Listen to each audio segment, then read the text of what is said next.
Chelsea, PSG, la finale avant la lettre, le match coup près, le match qu'on attend tous. Moi, mon cœur il palpite. Je m'attends à un match ultra épique entre ces deux-là, parce que ça va être la bataille du milieu de terrain. Avant que je ne puisse développer cette vidéo, commence par t'abonner, liker et partager la chaîne. Let's go pour le débrief. Salut les amis et bienvenue sur l'Arena Game où le football mérite d'être vécu. Alors on est chaud, Chelsea, PSG, le décor est planté.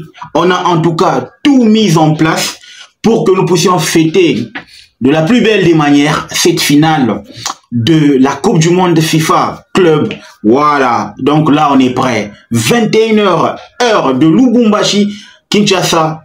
On sera scotché devant nos écrans pour vivre cette fête. Moi, je pense que, et je sais que vous serez, en tout cas, dans mon mood. Malheur aux cardiaques, malheur à ceux qui vont donner un mauvais pronostic. Mais la bonne nouvelle, c'est que dans cette vidéo, il va être question de discuter un tout petit peu, parler un tout petit peu tactique, mais surtout motivation.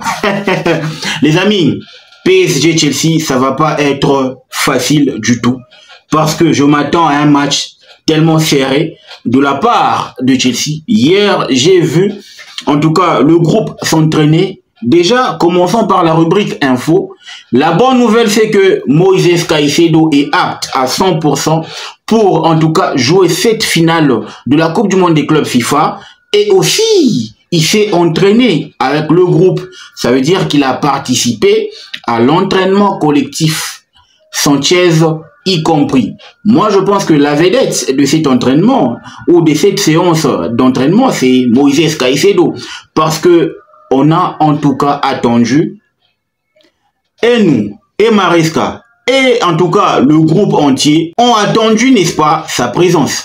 Et on l'a vu. À partir du moment où Moïse Caicedo est revenu, on a senti un climat d'espoir, un climat, n'est-ce pas, de confiance. Parce que vous savez très bien que Moïse Caicedo, c'est la pierre angulaire du milieu de l'équipe de Chelsea. Parce que c'est le meilleur défensif, le meilleur milieu défensif du monde.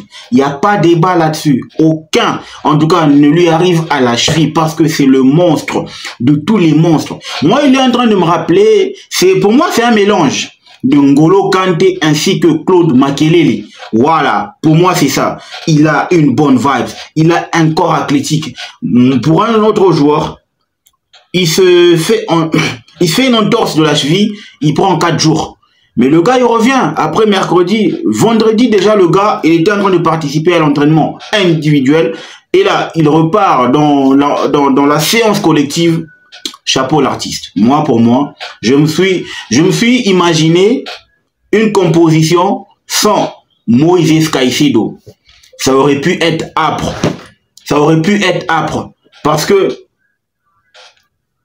Anthony Santos, à lui tout seul, avec le rouleau compresseur que va proposer le PSG ce soir, ça aurait pu être dur pour nous.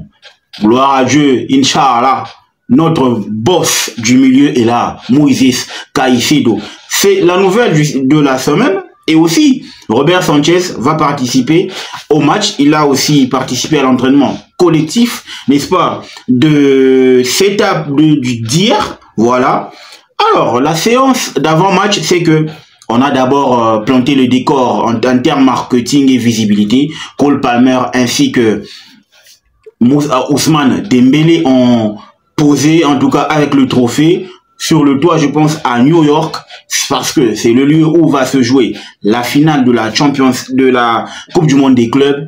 La bonne nouvelle, c'est que tout le monde est prêt. Maresca de son côté est prêt. Maintenant, si on veut parler réellement de cette finale, c'est vrai, en termes de pronostic, les amis, je ne vous cache pas, on est vraiment en deçà. Et tout le monde nous donne perdant. Tout le monde nous voit perdant. Moi, j'aime bien quand Chelsea est outsider. Moi, j'aime bien quand Chelsea joue une finale dans laquelle il n'est pas favori. Parce que c'est généralement dans ces moments-là que Chelsea, en tout cas, sort ses griffes. Sort ses griffes parce que vous allez vous rappeler lors de la finale 2012 face au Bayern, chez lui, à la Allianz Arena. on avait une équipe en bois, je vous l'assure, parce que c'était déjà une transition que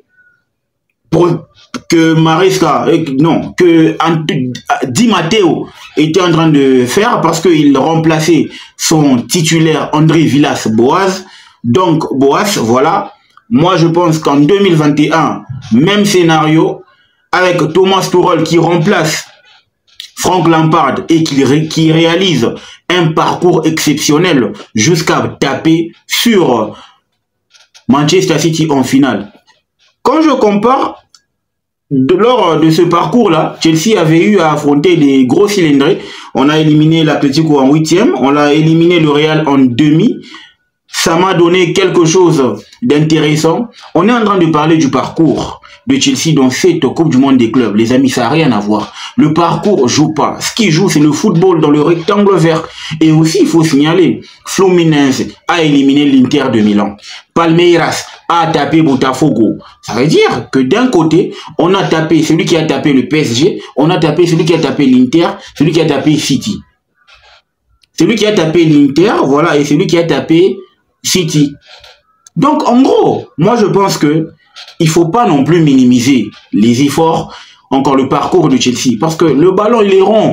Et chaque équipe propose une palette différente. Ça, c'est une évidence. Donc, en gros, que le PSG ait un parcours exceptionnel, digne d'un champion, tant mieux.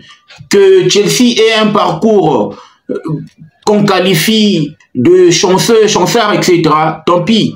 Mais la bonne nouvelle, c'est que ces deux équipes-là vont nous pondre un beau football, vont nous sortir une des meilleures des finales. Parce qu'ils vont déjà mettre la barre très haute en termes de finale de la Coupe du Monde des clubs. Pour cette première édition, au grand format, Chelsea et le PSG vont nous offrir du spectacle. Ça, je suis sûr. Parce qu'ils vont y aller coup pour coup. Je vais relayer les mots de notre capitaine. Il a dit, on va y aller coup pour coup. Oui, c'est important. Parce que ça va se jouer au milieu de terrain. Quand tu regardes le volume du milieu du Paris Saint-Germain, João Pedro, Vitinha, ainsi que Fabian Ruiz, c'est du lourd. Ça propose à la fois de l'athlétisme ainsi que du physique. Et aussi de la technique. C'est un mélange de trois combos. Athlétique, physique, ainsi que technique. Ça, c'est une évidence que ce que nous propose actuellement le Paris Saint-Germain. Mais là où je pense que nous aussi, on a un milieu qui peut les regarder droit dans les yeux, c'est quand je vois que sur le banc, on a le Romeo Lavia, Enzo Fernandez, Moïse Caicedo. Ces trois-là peuvent bouffer le milieu du Paris Saint-Germain. Je pèse bien mes mots et je sais en tout cas le football que l'on possède. Les amis, on est Chelsea, on n'est pas le Real de Madrid, on n'est pas le Bayern de Munich.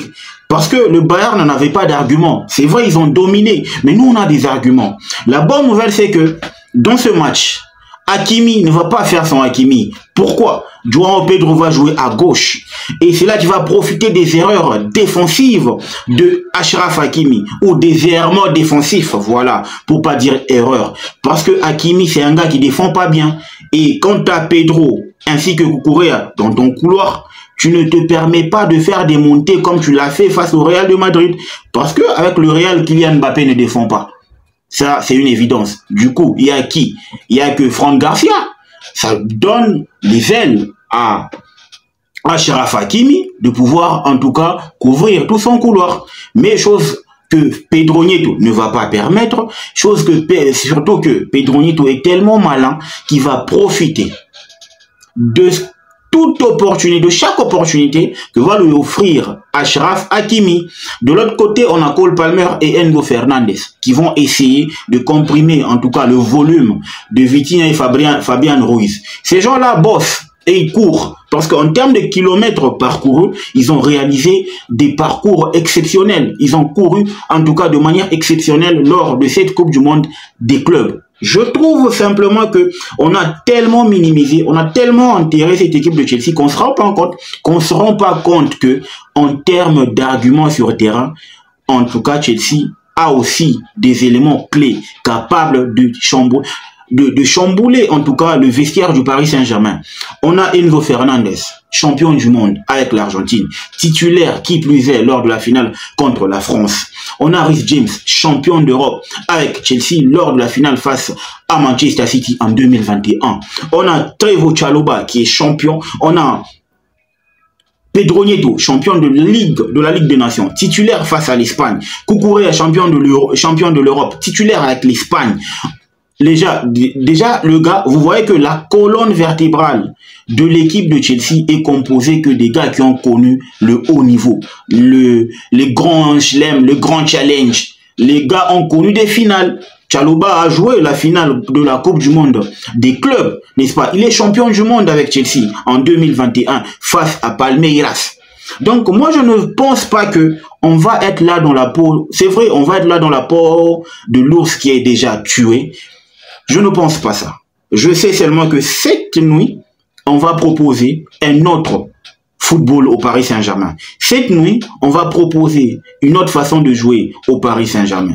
Si vous êtes sage, vous allez vous rappeler que Luis Enrique a dit, on est un peu similaires. Je vais réitérer en tout cas encore une fois, Luis Enrique a dit, on est similaires à eux. Il a raison. Seulement que la seule différence, c'est que le Paris Saint-Germain a déjà atteint son niveau de maturation en termes de jeu collectif. Ils ont déjà implémenté et tout le monde, à partir du moment où il entre sur le terrain, il sait exactement quoi faire et c'est quoi son rôle. Personne ne dépasse personne. Chacun est dans son élément. Chose que Chelsea n'a pas encore su maîtriser. Parce que pour le moment, on s'entremêle un tout petit peu. Même si ce n'est plus le cas comme lors de l'ouverture de la saison. Mais en gros, je vois des signaux positifs. La bonne nouvelle, c'est que la finale, elle se gagne, elle se joue pas. C'est pour ça que moi, je crois tellement en ce groupe que cette nuit, je suis tellement confiant, je vais tout éteindre et je vais être scotché sur terrain. Je vais en tout cas éteindre tous les pandits du football pour être scotché que sur le contenu que va proposer Chelsea à cette équipe du Paris Saint-Germain. Moi, je suis sûr d'une chose, Moïse Caicedo, Enzo Fernandez et Romeo Lavia vont faire le taf. Parlant de Romeo Lavia, les amis, c'est fort probable qu'il puisse manquer, en tout cas cette finale, il est encore blessé. D'où ça laisse l'opportunité à André Santos de pouvoir jouer aux côtés de Moïse Caicedo. La bonne nouvelle, c'est que André Santos a joué ce milieu du Paris Saint-Germain à 2 reprises la saison dernière avec Strasbourg. Il connaît la manière avec laquelle cette équipe compose son milieu, comprime son milieu, engage, en tout cas, met de l'impact et de l'engagement. Il a déjà goûté. Donc, c'est une opportunité encore pour lui de pouvoir rentrer dans ce milieu avec Chelsea et d'aller au pressing avec l'équipe du Paris Saint-Germain. J'ose croire que il va pas. La bonne nouvelle, c'est que techniquement, il est fort. C'est pour moi, c'est une valeur sûre en l'absence de Romeo Lavia. C'est le scoop de la journée. J'ose croire que cette nuit, à moins d'un miracle, à moins qu'il puisse s'entraîner en tout cas à l'isolement ou quoi que ce soit, ou, peu importe. Mais il ne va pas jouer la finale pour moi parce que je ne l'ai pas vu à l'entraînement. Les amis, Chelsea PSG, c'est ce soir. Dites-moi ce que vous en pensez en commentaire. N'oubliez pas de vous abonner, de liker et de partager la chaîne. On garde le moral. On croit encore fort. Le football mérite d'être vécu. Ciao.